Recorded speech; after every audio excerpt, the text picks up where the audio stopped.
En los últimos 4 capítulos de la segunda carta a los Corintios, el apóstol nos enseña cómo enfrentar acusaciones y aclarar posibles malos entendidos y sospechas de la iglesia del Señor. En esa ocasión fue en Corinto, pero ahora ya podemos tomar principios para que se apliquen en cualquier lugar.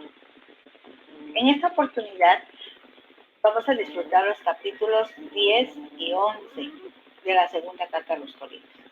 Pero antes es bueno que hablemos con Dios. Recuerden, hablamos al Padre en el nombre de Jesús.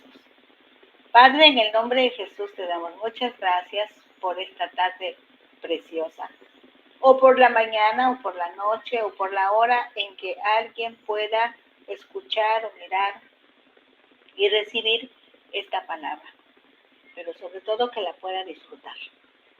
Gracias por los oídos que tú estás ungiendo, gracias por las mentes que estás preparando, gracias por los corazones que estás disponiendo, gracias Señor, gracias. Gracias por todas las personas que de alguna manera están apoyando estos trabajos, gracias por todas las plataformas, gracias por las redes sociales, gracias Señor por la televisión, por la radio, gracias mi Señor porque a través de todos esos medios de comunicación estamos divulgando tu palabra. Muchos están haciendo ese trabajo. Estamos aprovechando estos días y tú estás con nosotros ayudándonos para que esas señales, Señor, eso que convence, eso que toca, eso que transforma, y es precisamente el Espíritu Santo trabajando en las vidas de las gentes. Todo eso se lleve a cabo en el nombre de Jesús. Así que bendito sea tu nombre. Amén. El propósito es conseguir que la iglesia recupere su relación con Cristo, dejando de lado las intrigas y acusaciones en contra del equipo apostólico, específicamente contra Pablo. Además de que varios a que nunca olviden que nos evangelizó. En fin, a que los corintios reconocieran a Pablo como apóstol, como su padre espiritual, sin que hubiera necesidad de una visita más para que quedara demostrada la autoridad de Pablo. Se cree que los que se oponían a Pablo eran judíos cristianos, no cristianos judíos. Esos judíos cristianos se sentían orgullosos de sus antepasados, se sentían orgullosos de que eran judíos de origen y por otro lado eran cristianos. Se autonombraban siervos de Cristo y muy seguramente ellos viajaron desde Jerusalén trayendo cartas de presentación para las iglesias de Asia, Galacia, Macedonia y Acaya. Eso es, las regiones en donde sabían que Pablo había llevado el mensaje de salvación a los gentiles. Vamos a la palabra. Estamos hablando del capítulo 10 de 2 de Corintios, de los versículos 1 al 6. Dice el versículo 1, yo, Pablo, les ruego por la mansedumbre y ternura de Cristo, yo que estando presente ciertamente soy humilde entre ustedes, mas ausente soy osado para con ustedes. Ruego pues que cuando esté presente no tenga que usar de aquella osadía con que estoy dispuesto a proceder resueltamente contra algunos que nos tienen como si anduviésemos según la carne. Lo que el apóstol Pablo hace es repetir la acusación que habían hecho sus enemigos, que cuando está presente es diferente de cuando está ausente. Y aprovecha para suplicarles, rogarles de la manera más atenta. Usa una palabra que refiere la medida correcta entre la irascibilidad y la pasividad. Es la persona que solamente se indigna cuando tiene que indignarse, pero que no aceptará las injusticias, sobre todo para terceros. Es la palabra que se traduce como mansedumbre. Hay otra palabra, la que se tradujo como ternura. También se puede decir indulgencia, gentileza. Lleva a pensar en que la justicia, aplicada solo como lo dice la ley, sobre todo la ley humana, muchas veces resulta injusta. La persona que tiene ternura, gentileza o indulgencia sabe que, en última instancia, la norma cristiana no es la justicia, sino el amor. Y eso cambia todo el trato con las personas, sobre todo con los que infringen la ley, la de los hombres e incluso la ley de Dios. Ahí surge la misericordia. Misericordia es no dar el castigo que mereces. Y la gracia es darte un regalo. Dice, yo Pablo les ruego por la mansedumbre y ternura de Cristo. Recordemos que para Pablo la medida siempre era Cristo. Con esta expresión asegura que no va a insistir en sus derechos, ni en la letra de la ley, sino que aplicará el amor de Cristo, que va más allá de la justicia humana considerada como excelente. Por otro lado, dice, tengan cuidado de su manera de comportarse, para que no tenga que ser osado, atrevido, resuelto, temerario, y finalmente rechaza la acusación de que andaba según la carne. Dice el versículo 3, pues aunque andamos en la carne, no militamos según la carne. Utilizando la misma palabra carne, hace una distinción muy importante para que los que lean la carta puedan ubicar el comportamiento del equipo apostólico. Quiere decir, somos seres humanos, como cada uno de ustedes. Eso es lo que expresa cuando dice andamos en la carne. Somos de carne y hueso. Pero no nos comportamos como las personas que no conocen a Dios y que por eso se dejan llevar por sus impulsos meramente carnales. La naturaleza humana sin Dios solo nos llevaría a practicar el pecado por dar rienda suelta a los apetitos humanos. Quizá quede más entendible cuando decimos, Pablo y sus compañeros eran totalmente humanos, con todas las características, fortalezas y debilidades de un ser humano, solo que permitían que los guiara el Espíritu Santo, y eso hace y hará una gran diferencia. El versículo 4 dice, porque las armas de nuestra milicia no son carnales, sino poderosas en Dios para la destrucción de fortalezas. Usa términos militares para referirse a la guerra contra el pecado y Satanás. Desde luego que Dios es el general, usando términos de militares, y nuestros pensamientos deben someterse a su control porque hemos decidido vivir para Él. Está pensando en la organización de los militares, repito, que básicamente debían estar preparados para la guerra. Los militares llevan armas para atacar, contraatacar, defenderse, pero Dios enseguida lo traslada al ámbito espiritual. Así que las armas que se necesitan no son metralletas, bombas, chalecos. Las que se necesitan son las armas que Dios proporciona para derribar, destruir todo lo que se oponga a la voluntad de Dios.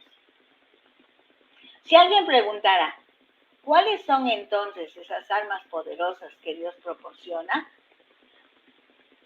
Podríamos contestar, la palabra de Dios, la oración, la ayuda del Espíritu Santo, el amor de Dios derramado en nuestros corazones, entre otras.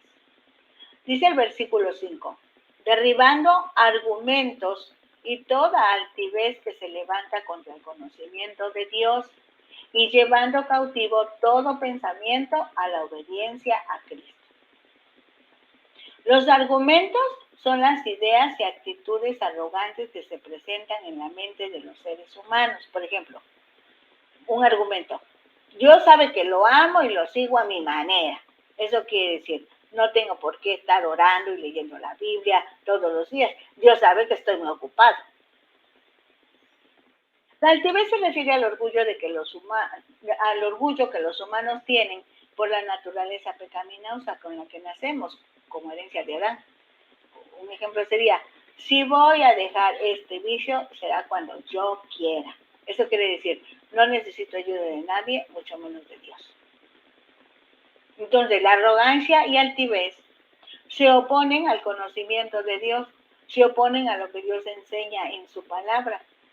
Así que el amor de Dios derramado en nuestros corazones, por ejemplo, Me convencerá que debo venir humildemente a Dios y decirle, quiero hacer tu voluntad y no la mía. Quiero hacerlo a la manera de Dios, no a mi manera. Otro ejemplo puede ser dejar de lado la autosuficiencia y reconocer la necesidad de ayuda y compañerismo con Dios y con otros seres humanos. Por ejemplo, cuando estamos en el proceso de dejar algún vicio. Así que todo tipo de pensamiento que no es conforme a la voluntad de Dios que está expresada en su palabra, debe llevarse cautivo a los pies de Cristo, a la obediencia a Cristo. Esto es, hablar con Dios y decirle, Cristo, este pensamiento no está de acuerdo a tu palabra. Entonces, ayúdame a sacarlo de mi mente, que no siga ahí. Al contrario, que pueda obedecer lo que tú quieres que yo lleve a cabo. La palabra que se tradujo obediencia significa escuchar atentamente, oír con sumisión y estar de acuerdo con lo que escuchamos para llevar a cabo los mandamientos de Dios en general y la obediencia a Cristo y al Espíritu Santo en particular, basados en las Escrituras. Dice el versículo 6, y estando prontos para castigar toda desobediencia cuando su obediencia sea perfecta. El apóstol Pablo está decidido a castigar prontamente a los que no se arrepienten, que son rebeldes. Pero primero debe comprobar que el resto de la iglesia obedece la voluntad de Dios. Por eso dice, vamos a castigar a los desobedientes cuando el resto de la iglesia sea obediente. Los encargados de cuidar y conducir a la iglesia de Jesucristo muchas veces descubren que el orgullo humano se levanta contra Dios y esto permite que Satanás construya verdaderos muros que estorben para que la gente se encuentre con Dios. Ante esta situación, muchas veces son tentados a usar sus propios métodos, los métodos humanos. Pero nada puede derribar esas barreras como las derriban las armas de Dios. ¿Cuáles son las armas de Dios? La palabra, la oración, la fe, el amor de Dios derramado en los corazones, el Señor Jesucristo, el Espíritu Santo. En otras palabras decimos, si Dios no lo hace, los humanos somos incapaces de lograrlo. Ahora vamos a revisar del versículo 7 del capítulo 10 al versículo 11 del capítulo 11 de Segunda de Corintios. Iniciamos con el versículo 7.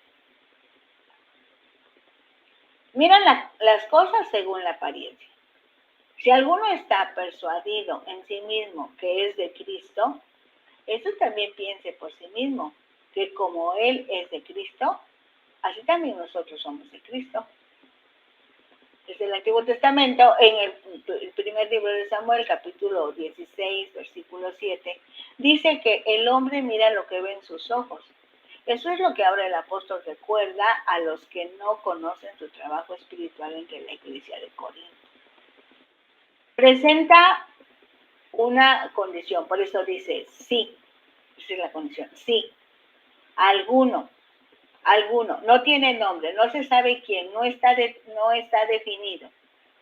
Si alguno que está persuadido, está seguro, está convencido en sí mismo que es de Cristo, si cumple esa condición, entonces entenderá y aceptará que Pablo y el equipo apostólico también son de Cristo, porque sería el mismo Espíritu el que se los revelaría.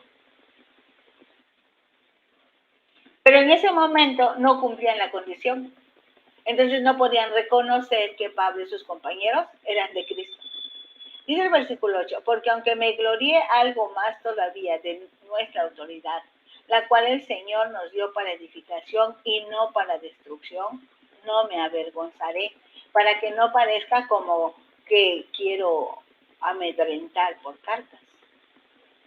Les recuerda a los corintios que tiene autoridad y poder que le dio Dios, porque los que se oponen a él y su enseñanza dicen exactamente lo contrario, que Dios no lo puso, que no tiene autoridad y que realmente es un hombre débil. En el versículo 10 Pablo expresa, porque a la verdad dicen, las cartas son duras y fuertes, más la presencia corporal débil y la palabra menospreciable. Por este momento de la historia, Grecia era conocida por sus oradores, que con su forma de expresarse convencían a las personas. Se conocían como grandes expositores, oradores, conferencistas, porque hablaban con elegancia, elocuencia, con propiedad. Evidentemente, algunos están juzgando a Pablo comparándolo con otros expositores, pero se quedaban en el razonamiento humano, en los argumentos humanos.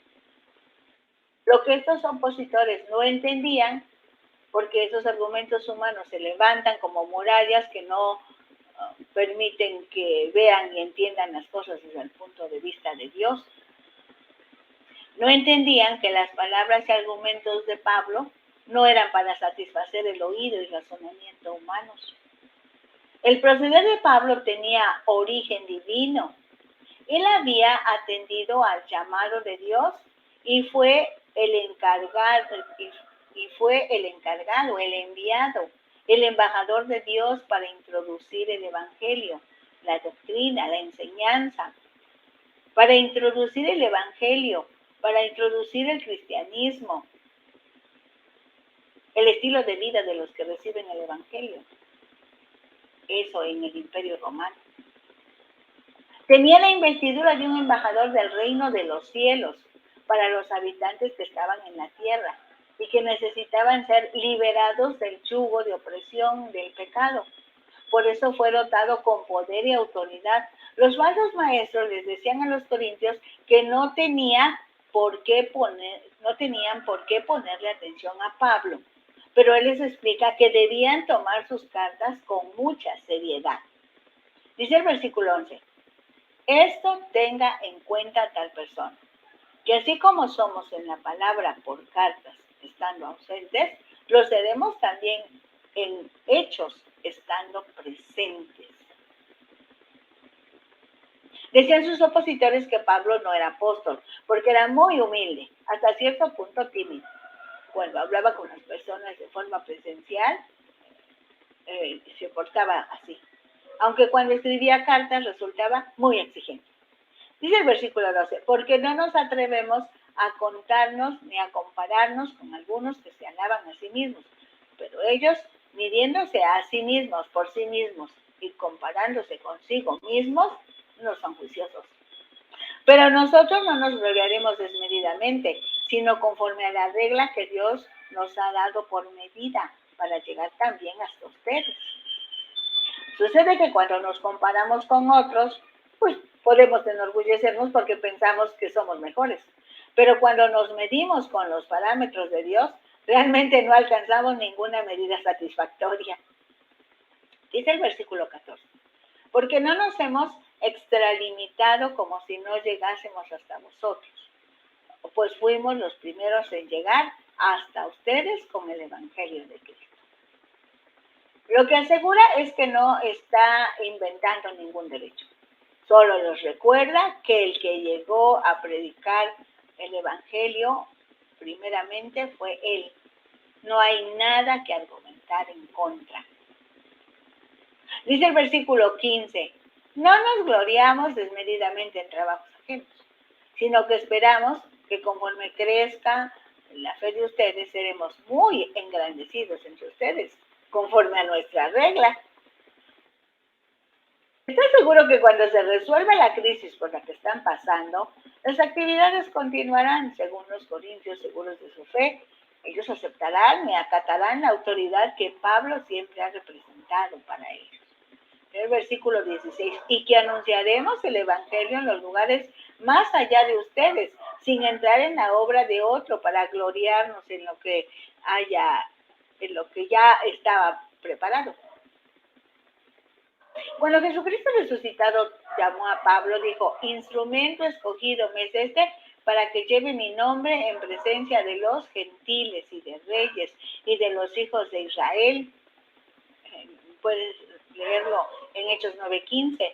Y en Romanos 15, del 20 al 21, es Pablo quien dice, y de esta manera me esforcé a predicar el evangelio, no donde Cristo ya hubiese sido nombrado, para que para no edificar sobre fundamento ajeno, sino como está escrito, aquellos a quienes nunca les fue anunciado acerca de él verán, y los que nunca han oído de él entenderán.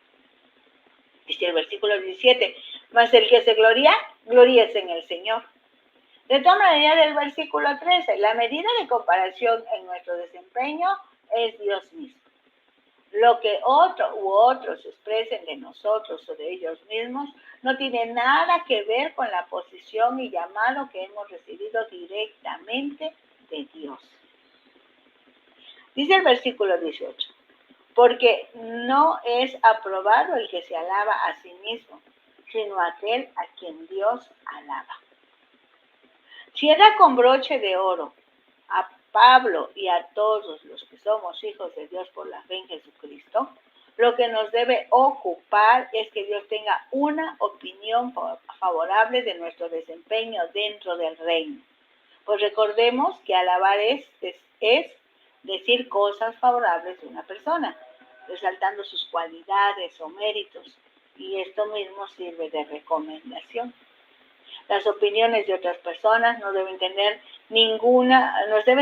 sin ninguna preocupación, mucho menos ocupación. En el versículo 1 del capítulo 11 dice, ojalá me tolerasen un poco de locura.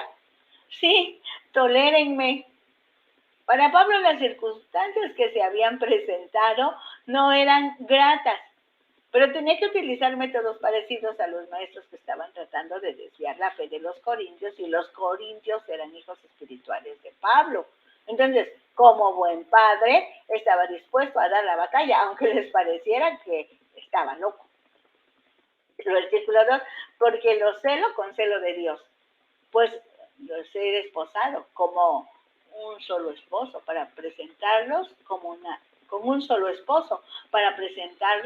una virgen pura a Cristo.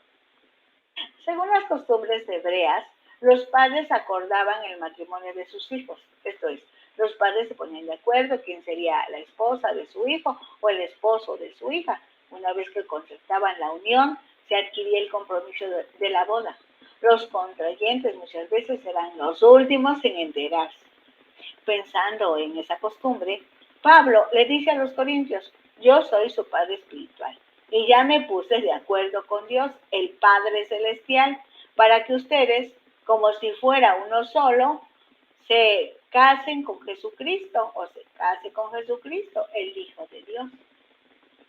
Hicimos el trato, ya los desposé. Consideren que ahora son la novia de Cristo y yo tengo el compromiso de que cuando su novio venga por ustedes sean puros, santos, apartados para mi Señor. En otras palabras, desde lo más profundo de su corazón, el deseo del apóstol era que la iglesia de Corinto aprendiera a amar a Cristo, así como una señorita ama a su prometido y se guarda solo para él, porque él será su esposo. Dice el versículo 3, pero temo que como la serpiente con su astucia engañó a Eva, sus sentidos sean de alguna manera extraviados de la sincera fidelidad a Cristo. Como sabemos, la serpiente engañó la mente de Eva para que negara lo que Dios había dicho, pues los corintios estaban en una expresión parecida, los estaban tratando de desviar de su fe. Dice el versículo 4, porque si viene alguno predicando a otro Jesús que el que les hemos predicado, o si reciben otro espíritu que el que han recibido, u otro evangelio que el que han aceptado, bien lo toleran. Y pienso que en nada he sido inferior a aquellos grandes apóstoles. Definitivamente, llegaban a Corinto personas que tenían su propia versión del evangelio y aseguraban que sus enseñanzas eran mejores a las enseñanzas de Pablo. Esas personas se creían muy importantes porque tenían la capacidad de comprender y ordenar las palabras de tal forma que su enseñanza resultaba agradable y persuasiva, es decir, convencían a los demás con su forma de hablar. Podemos decir que los manipulaban, los inducían los llevaban a otras ideas que no eran la verdad que el Evangelio de Jesucristo entrega y que provoca vidas transformadas, provoca gracia, gozo y paz por el Espíritu en cada persona que humildemente rinde su voluntad a la voluntad de Dios. Pablo recibió el don de discernimiento directamente del Espíritu Santo. Por ello, fácilmente se daba cuenta que esos maestros que no eran maestros, que realmente no eran maestros, les presentaron otro Jesús. Por lo mismo, otro espíritu, otro evangelio. Y los hermanos que vivían en Corinto lo habían aceptado, lo habían tolerado. Otra forma de decirlo es, los engañan, les dicen mentiras y ustedes las aceptan. ¿No se dan cuenta que le están diciendo mentiras? ¿Que les están diciendo mentiras? ¿No se dan cuenta de eso? Dice el versículo 6. Pues aunque sea tosco en la palabra, no lo soy en el conocimiento. En todo y por todo les hemos demostrado. Aquí les dice, yo no soy elocuente. Yo no digo palabras elegantes. Simplemente no tenía un formato para la prédica. No era un gran orador. Eso quiere decir con la expresión tosco en la palabra. Se asegura que su conocimiento es verdadero, porque no es meramente intelectual. No repite lo que dicen otros autores. Recordemos que en la Biblia, conocimiento significa saber o aprender acerca de Dios, su creación, su obra redentora, el cumplimiento de sus promesas. Pablo conocía personalmente a Jesucristo y por lo mismo a Dios y al Espíritu Santo. Ese conocimiento es el que les había compartido a los corintios, con demostraciones del poder transformador del Espíritu Santo en cada persona en particular y en toda la iglesia en general. Los otros enseñadores solo tenían un discurso bonito, que los convencía mentalmente y los apartaba de la verdad. ¿Cómo hasta hoy sucede? Contamos con excelentes expositores de la palabra, pero solo eso. Solo hablan. Cuando se trata de demostrar el poder de Dios que libera, que transforma, que sana, que cambia, que produce paz, gozo y armonía, no saben qué decir y menos qué hacer. Si no, observen. Dice el versículo 7. ¿Pequé yo humillándome a mí mismo para que ustedes fueran enriquecidos por cuanto les he predicado el Evangelio de Dios de balde? Es necesario recordar y observar en el presente que entre la sociedad sin Cristo existen clasificaciones y grupos sociales. Según la clase social es el comportamiento y el patrón, más o menos, es que en cualquier rama del conocimiento humano general y de la exposición del Evangelio en particular, si un predicador es famoso por sus exposiciones, por su apariencia física, por sus apellidos, por su parentesco con gente importante, puede solicitar una suma considerable de dinero para prestar sus servicios en tal o cual congregación o lugar. Si un predicador es honesto, considerado, prudente, conocedor del Evangelio, pero no tiene tanta fama, dijéramos hoy, en el año 2023, no tiene tantos seguidores en las redes sociales, sus servicios pueden ser más económicos, probablemente solo solicite el dinero necesario para trasladarse a los lugares en donde soliciten su participación. Pues es un aprendiz, seguramente no solicitará nada a cambio de predicar el Evangelio, realmente necesita darse a conocer, seguramente un argumento malévolo, les decían a los corintios, Pablo no les pide nada de dinero, seguramente no sabe, es un aprendiz, ni hablar en público puede, ese no es maestro, mucho menos apóstol. Esas ideas estaban llegando a la mente de los corintios. Por eso Pablo les dice, lo que yo hice fue anunciarles el Evangelio, la buena noticia, el Evangelio de Dios sin cobrarles nada. Yo no me consideré importante para darles a ustedes la importancia que merecen, porque ustedes son muy amados por Dios y por nosotros. Dice el versículo 8. He despojado a otras iglesias recibiendo salario para servirles a ustedes. Aquí el mensaje es, otras iglesias, otros hermanos de otros lugares, Macedonia, por ejemplo, enviaron dinero para que nosotros podamos vivir aquí en Corinto y dispongamos de tiempo para servirles y ayudarles a ustedes. Y el versículo 9, y cuando estaba entre ustedes y tuve necesidad, a ninguno fui carga, pues lo que me faltaba lo supieron los hermanos que vinieron de Macedonia, y en todo me guardé y me guardaré de serles gravoso. Recordemos que Pablo está en Macedonia, probablemente Filipos, y desde ahí envía la carta a los hermanos de Corinto. Por eso les dice, cuando estuve entre ustedes en Corinto, y si tuve alguna necesidad de dinero, no les pedí dinero para que no fuera una carga, para la iglesia. Pues los hermanos que viajaron de Macedonia, seguramente de Filipos a Corinto, viajaron de Filipos a Corinto, trajeron ofrendas de dinero que utilizamos para satisfacer nuestras necesidades personales. Es el versículo 10. Por la verdad de Cristo que está en mí, que no se me impedirá esta mi gloria en las regiones de Acaya.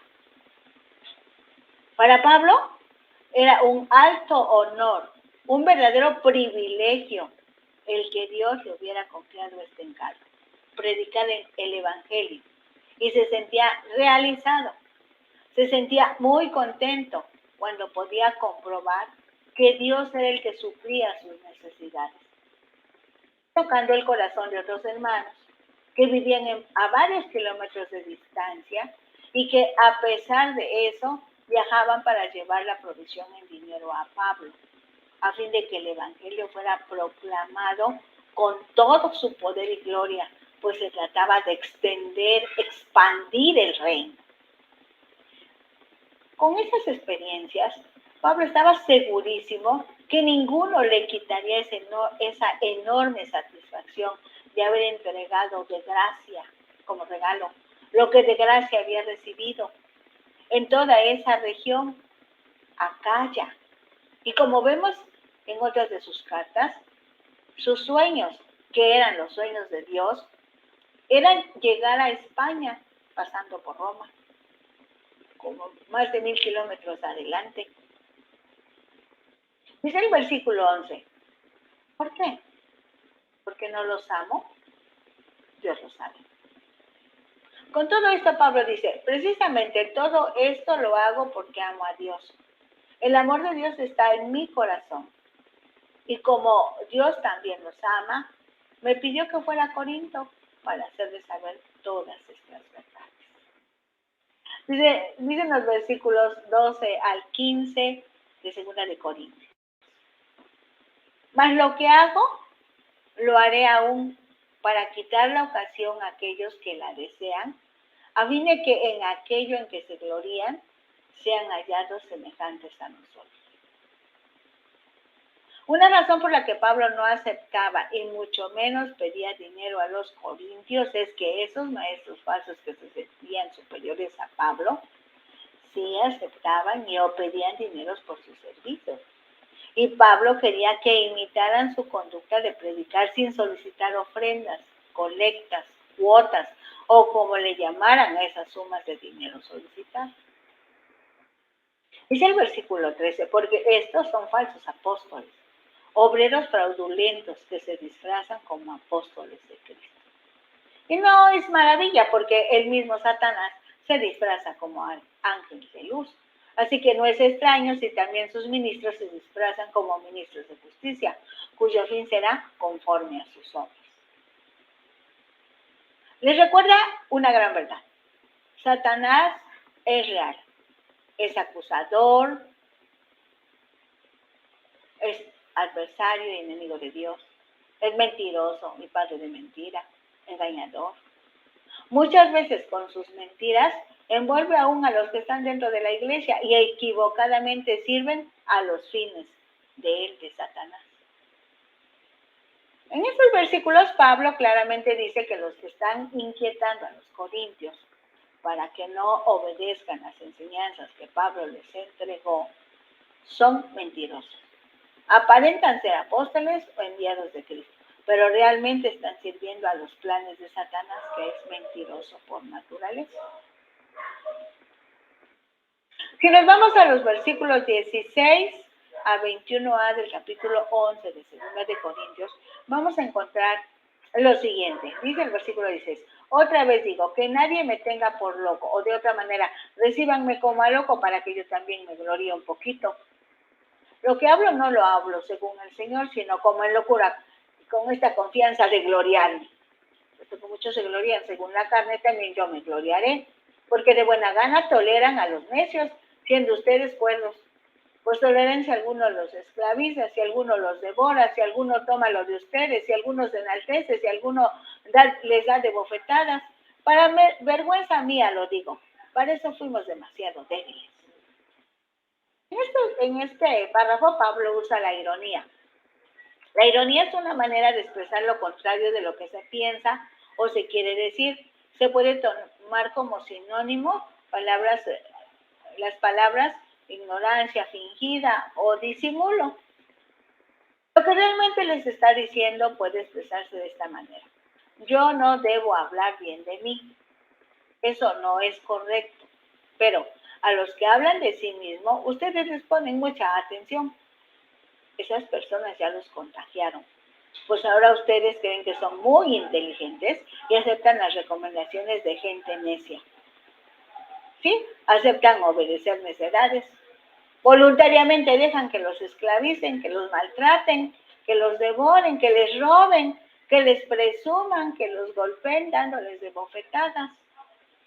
Nosotros no los tratamos así, pero si otros lo hacen, yo también voy a hacer delante de ustedes, lo voy a hacer delante de ustedes. Aunque sea una locura, ustedes me obligan a hacerlo.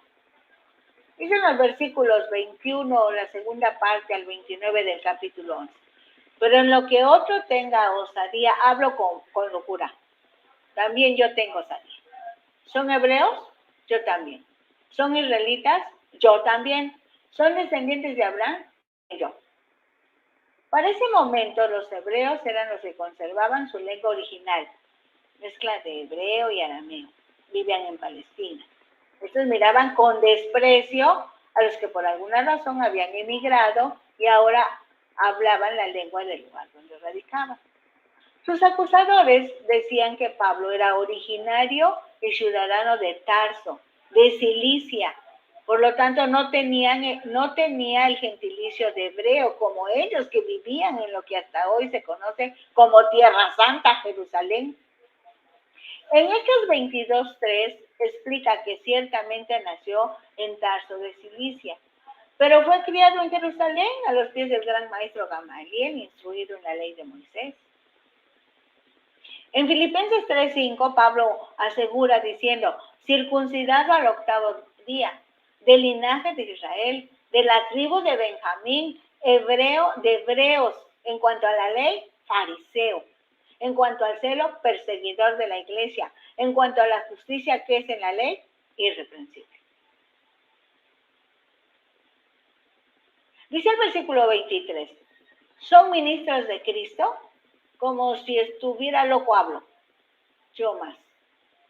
En trabajos más abundantes. En azotes sin número. En cárceles más. En peligros de muerte muchas veces. De los judíos 5 veces he recibido 40 azotes menos 1. 3 veces he sido azotado con varas. 1 vez apedreado. 3 veces he padecido naufragio.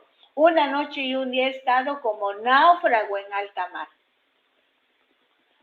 Recordemos que cuando habla de azotado con varas, era un castigo romano. Este castigo se daba a los criminales de graves delitos. Aunque en la ley romana este castigo era ilegal para aplicarse a un romano, Pablo era ciudadano romano, en algunas ocasiones la multitud violenta y un magistrado romano débil dieron ocasión a este castigo para el apóstol Pablo. Los 40 azotes menos 1 era un castigo judío. En Deuteronomio 25, del 1 al 3, encontramos que la ley especificaba 40. Si se pasaba de 40 azotes, castigaban al castigador Así que por precaución se daban 40 menos 1.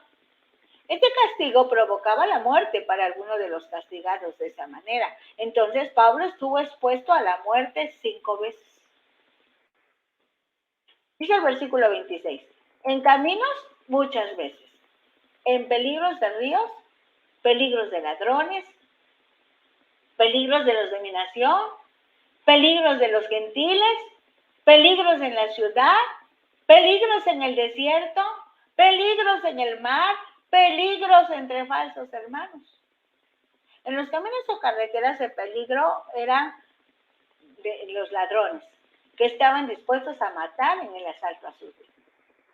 Los viajes por mar no eran nada seguros, 3 veces había naufragado. Para ese momento, Pablo había hecho aproximadamente 8 o 9 viajes.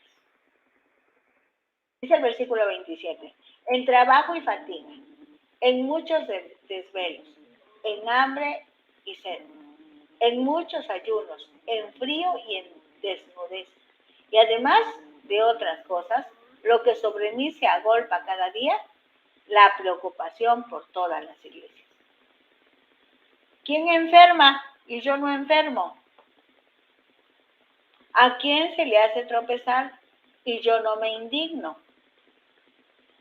Cuando queramos medir nuestro servicio a Dios, comparemos nuestra vida con Cristo. Pero si crees que es una medida muy difícil de alcanzar, bueno, pues compárate con Pablo. Dice en los versículos 30 a 33 del capítulo 11. Si es necesario gloriarse, me gloriaré en lo que es de mi debilidad. El Dios y Padre de nuestro Señor Jesucristo, quien es bendito por los siglos, sabe que no miente. En Damasco, el gobernador de la provincia del rey Aretas guardaba la ciudad de los damasenos para prenderme. Y fui descolgado del muro en un canasto por una ventana y escapé de sus manos. Estas experiencias no gratas que Pablo vivió fueron desde los primeros días de convertido. Recordemos que él iba a Damasco para apresar a los del camino, o sea, a los cristianos, con la autorización del gobierno de los judíos. Jesucristo lo interceptó, se convirtió al evangelio. Las cosas se pusieron difíciles y en esta oportunidad salió escondido en un canasto.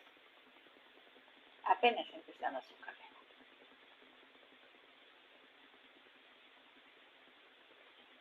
¿Te parece bien que hablemos con Dios? Estas experiencias del siervo de Dios deberán ayudarnos a nosotros y hacernos meditar. Vamos a hablar con Dios. Vamos a decirle, Dios, en el nombre de Jesús, te agradezco por tu palabra que me enseña a través de la vida de tu servidor Pablo, que tú eres la fuente de poder para destruir las fortalezas del diablo.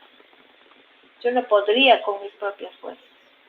Gracias porque me alertas en cuanto a recibir solamente enseñanzas que compartan tus servidores. Y ayúdame para distinguir quiénes son tus servidores. Seguramente llegará el día en que yo pueda ser un servidor tuyo.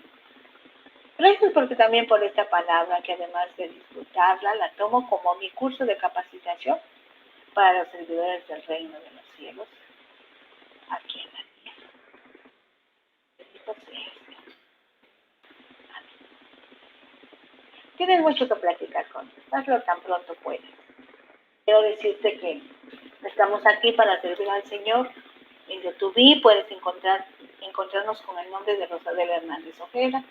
En Facebook, en la página Disfruta la Palabra. Y con los compañeros de la radio y alguna otra televisora de Sudamérica. Dios es bueno y está permitiendo que muchos trabajemos en esto, que disfrutemos la palabra también, porque es un deleite. Disfruta la palabra siempre. Dios es bueno. Busca una Biblia, consíguela. Adelante. Dios